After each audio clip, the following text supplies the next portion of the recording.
Have you ever tried to remove an item from a recycler view in your Android app, only to run into frustrating errors?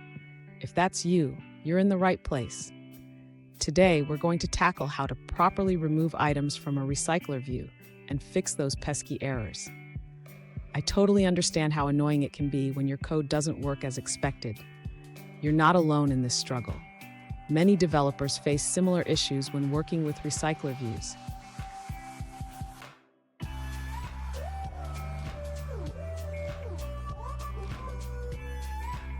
Here's the specific situation we're looking at. One user asked, "How can I remove an item from my recycler view?" They shared their code and mentioned that they encountered an index out of bounds exception when trying to remove an item. Sound familiar? Let's dive into this together. So, what could be causing this error? The index out of bounds exception typically occurs when you're trying to access an index that no longer exists in your list. This can happen if you're removing an item while still referencing its position. Let's break it down step by step. And don't go anywhere. I've got a crucial tip at the end that will help you avoid this error in the future. To fix the index out of bounds exception error, the user should first ensure that the item is removed only when it is still present in the list. This can be done by checking the size of the list before attempting to remove an item. Next, the user should modify the remove item method to include a check for the position. This will prevent the application from trying to remove an item that no longer exists in the list. Additionally, the user should ensure that the countdown timer is properly synchronized with the list updates.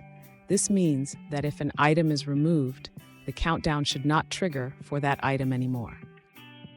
Finally, the user should test the application after making these changes. This will help confirm that the items are removed correctly without causing any errors. Did you know?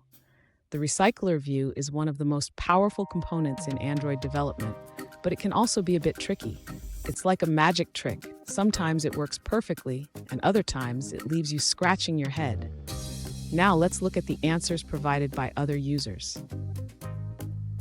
An alternative approach suggested by another user involves adding a remove button to each item in the recycler view. When the button is clicked, the item is removed from the dataset, and the recycler view is updated accordingly. That's the end of that answer. Let's see another perspective. An alternative solution suggests that instead of removing items from the recycler view, you can simply adjust the item count. By modifying the getItemCount method, you can ensure that it only returns a maximum of 4 items, regardless of the actual size of your data model. Let's check out another perspective from a different user. An alternative solution provided by another user suggests modifying the getItemCount method in your adapter. This method should return a count of 4 if there are more than 4 items in the list, or the actual size of the list if it contains fewer than 4 items. Let's check out another perspective from a different user. An alternative solution provided by another user suggests setting the position of the item using the setTag method. When the countdown ends, retrieve the position from the tag and remove the item from the list. Finally, call Notify Dataset Changed to refresh the recycler view. Here's the tip I promised.